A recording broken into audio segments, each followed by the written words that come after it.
안녕하세요 여러분. 성경 공부 시작하겠습니다. 먼저 하나님께 기도 올리겠습니다. 사랑하는 우리들의 아버지 하나님, 은혜와 사랑 감사드립니다. 오늘도 주님의 은혜로 주님의 말씀 듣기 원합니다. 깨닫게 하시고 우리 모두에게서 주님의 뜻 이루어지게 해 주옵소서. 예수님의 이름으로 기도드립니다. 아멘. 네, 노아와 그 가족들과 방주 안에 있었던 모든 짐승들이 하나님의 은혜로 홍수 심판에서 살아났고 하나님의 말씀을 따라 방주 밖으로 나온 후에 이어지는 말씀입니다. 창세기 8장 20절입니다. 노아는 주님 앞에 제단을 쌓고 모든 정결한 집짐승과 정결한 새들 가운데서 제물을 골라서 제단 위에 번제물로 바쳤다. 아멘.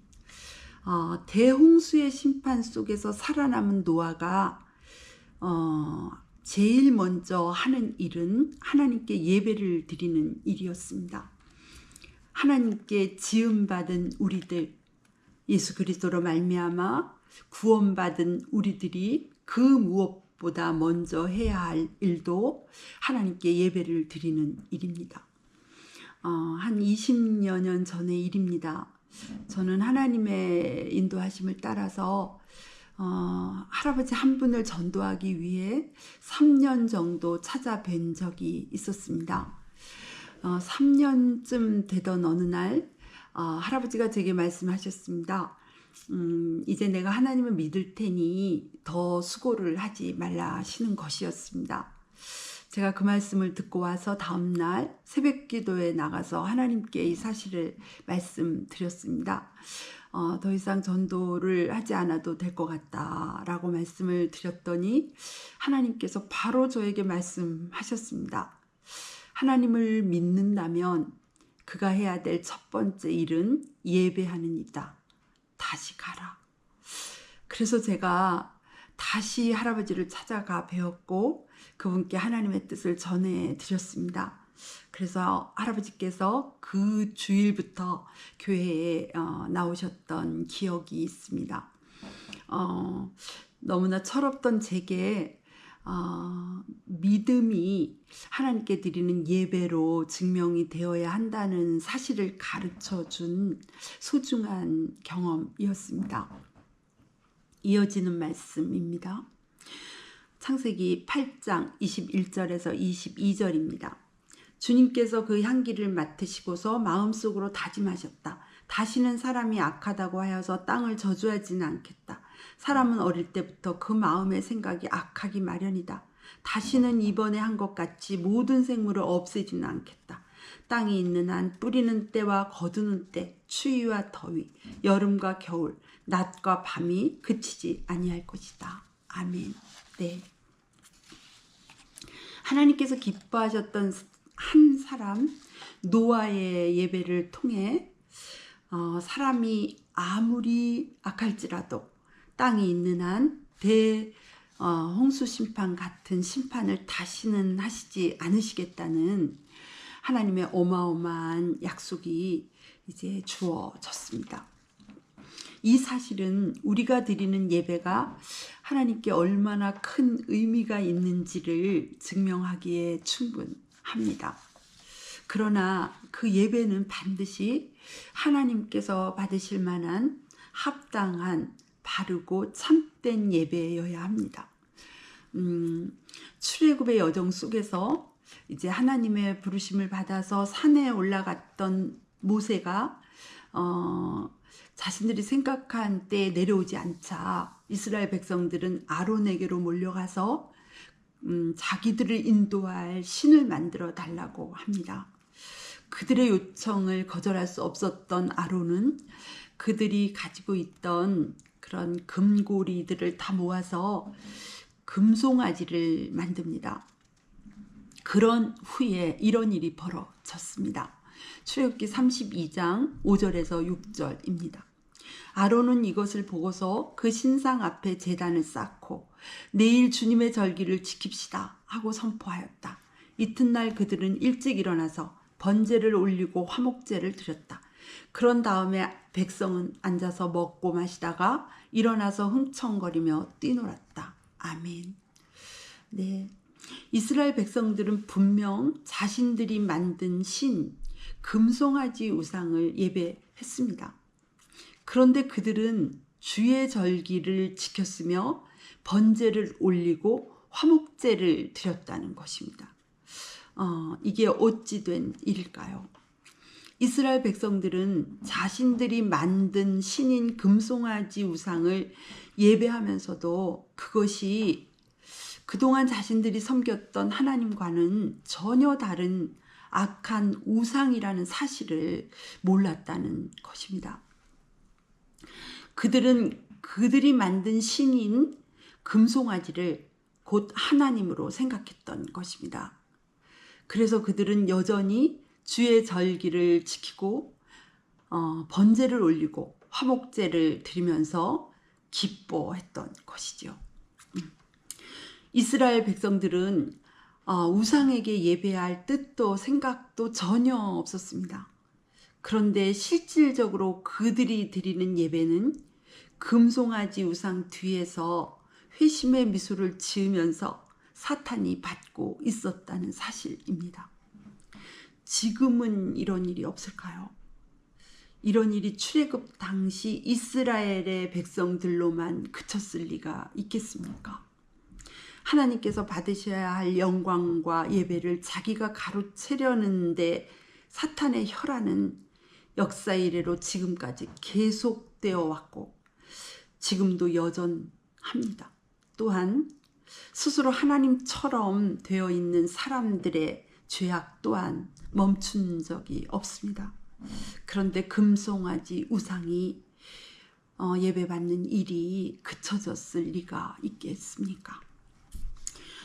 성경 말씀과 다르게 내 생각대로 만들어 놓은 하나님이 바로 금송아지 우상입니다.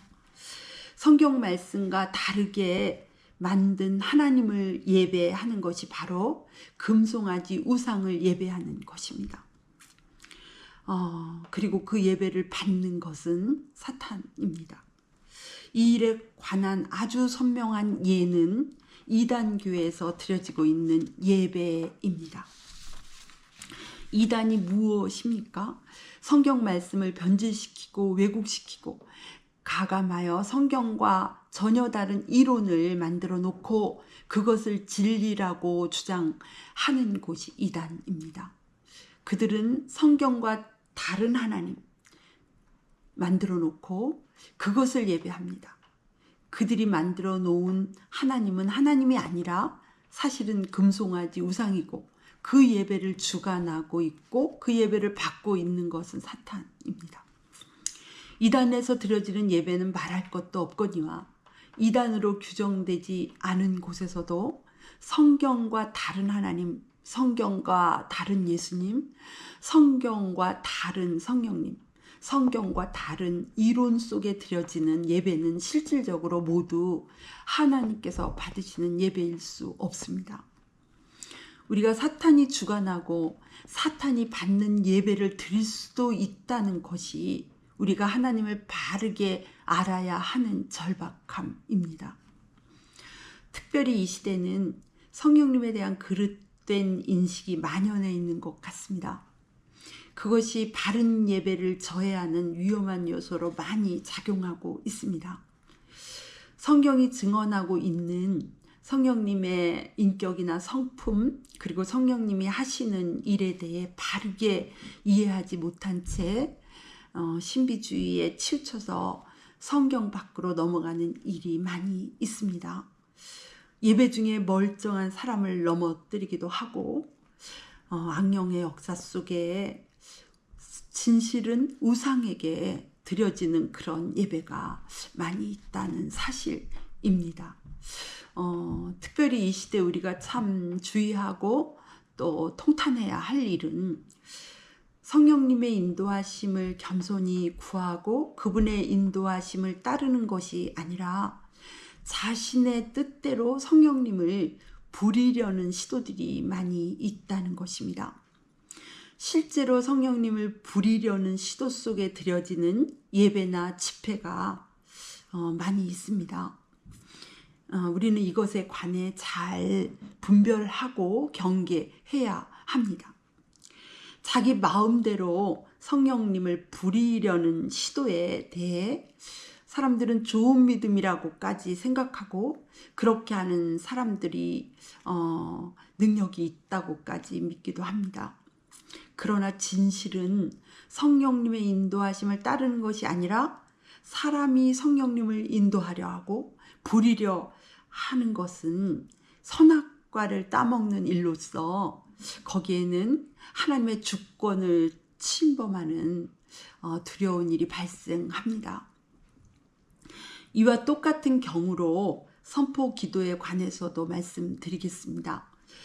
선포 기도란 말이 이렇게도 많이 아무렇지도 않게 사용된다는 것은 우리 시대의 잘못된 믿음이 얼마나 만연해 있는지를 반증하는 거 아닌가 싶습니다.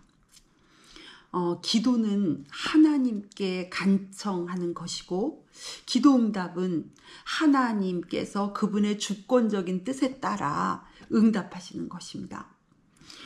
선포기도 역시 사람이 하나님이 되어 있는 위험한 발상입니다. 사람이 하나님 자리에 서는 것은 하나님의 진노를 사는 일이고 그것은 사람에게 결국 죽음을 가져옵니다. 한 가지만 더 말씀드리겠습니다. 대적 기도에 관한 것입니다. 이 또한 얼마나 만연해 있는지요. 대적 기도는 사실 그 명칭조차 말이 안 되는 하루속히 사라져야 할 잘못된 기도입니다. 우리가 드리는 기도는 하나님께 바치는 것이고 우리가 해야 하는 대적은 마귀에게 하는 것입니다. 우리의 기도의 대상은 하나님이시고 우리가 대적해야 할 대상은 악한 영입니다. 대적하는 것과 기도드리는 분이 그 대상이 다르므로 대적 기도라는 말은 사실 성립할 수가 없습니다. 그렇습니다, 여러분. 악한 영을 대적하는 것은 악한 영을 대상으로 악한 영에게 직접 하는 것입니다. 하나님께 드리는 기도 시간에는 악한 영을 상대로 대적하는 것이 아니라 하나님께서 악한 영을 몰아내 주십사 하나님께 간청하는 것이 맞습니다.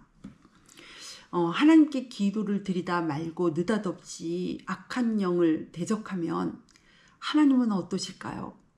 하나님께 말씀드리다가 느닷없이 악한 영을 향해 대적하고 다시 하나님께 간청드리다가 다시 갑자기 또 마귀를 향해 소리를 치며 대적하다가 이것은 하나님께 대한 예의가 아닐 뿐 아니라 결코 올바른 기도일 수 없습니다. 우리는 다시 한번 생각해야겠습니다. 이스라엘 백성들은 자신들이 하나님을 예배한다고 생각했지만 실제로는 금송아지 우상을 예배했습니다. 우리 또한 우리는 하나님을 예배하고 하나님을 섬기는지 알았지만 실제로는 금송아지 우상을 섬기고 금송아지 우상을 예배할 수 있다는 사실을 말입니다. 이제 예수님께서 가르쳐 주신 참된 예배에 대한 말씀으로 오늘 말씀을 마치겠습니다. 요한복음 4장 23절에서 24절입니다. 참되게 예배를 드리는 사람들이 영과 진리로 아버지께 예배를 드릴 때가 온다. 지금이 바로 그때이다. 아버지께서는 이렇게 예배를 드리는 사람들을 찾으신다. 하나님은 영이시다. 그러므로 하나님께 예배를 드리는 사람은 영과 진리로 예배를 드려야 한다. 아멘. 하나님께서 참되게 예배 드리는 사람들을 찾으신다 하십니다. 사람의 편리대로 또 사람의 입맛에 맞추어서 사람에게 좋은 대로 또 사람의 생각대로 드려지는 예배가 하나님께서 말씀하신 하나님께서 찾으시는 참된 예배일 수는 없다는 것입니다. 성령님이 임재하시고 주관하시는 예배 또한 진리의 말씀에 한치도 어긋남이 없는 참된 예배를 드리는 우리 모두 되어야겠습니다. 기도드리겠습니다. 사랑하는 아버지, 오늘도 주님의 말씀에 꼴 먹여주시니 감사합니다. 우리 모두 하나님께서 찾으시는 바른 예배자들로 세우시고 영광 받아 주시옵소서. 예수님의 이름으로 기도드렸습니다. 아멘.